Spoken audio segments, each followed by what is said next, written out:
কাজ কাম কি ঠিক মতো করতেছ? মহাজন সাহেব কাজ কাম তো ঠিক ভাবেই করতেছি, না কে তো সবাই চালাইছি। আমার টেয়াটা কোন সময় দিবে?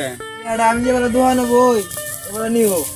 আচ্ছা আচ্ছা, এই কিপটা মালিকের বলে কাজ করলে টিয়া দেয় না, আমার ঘরে নাই চাল পাত, এমনি কি করি আল্লাহ জানে। পয়সা তো দোয়ান গেলে টিয়া দিব। আচ্ছা কাজ করি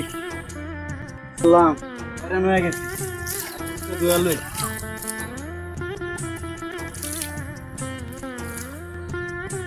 মালিক সারাদিনে 2 দিনের কাজে 1 দিনে করাইছে আমারে। আচ্ছা এই টিয়াটা দিলে ভালো হয়।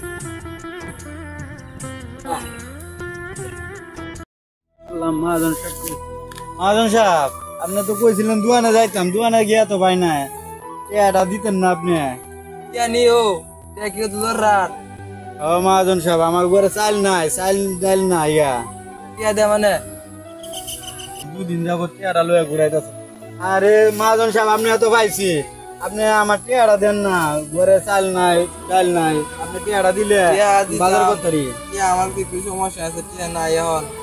আরে টিয়া নাই দেখে কি এটা কই লইব? আমি বুঝছি গ্রামের মানুষরা কয় আপনার এনে কাজ করলে টিয়া দেন না আপনি। আসলে তো কথাটা মিলে গেছে। টিয়াটা দিতাম আচ্ছা বুঝছি, আমি আপনার টিয়া লইয়া যে ঘুরান আসলে আমি বুঝে গেছি, কিন্তু আমাদের মহানবী সাল্লাল্লাহু আলাইহি ওয়াসাল্লাম বলেছেন যে একজন কামলার ঘাম শুকানোর আগে টাকাটা দেওয়া উচিত। আপনি কি এই হাদিসটা জানেন? না আগে জানতাম না তো, ভুল হয়েছে দিন অঙ্কা বুঝছি। এখন বুঝছেন? টিয়াটা নিন।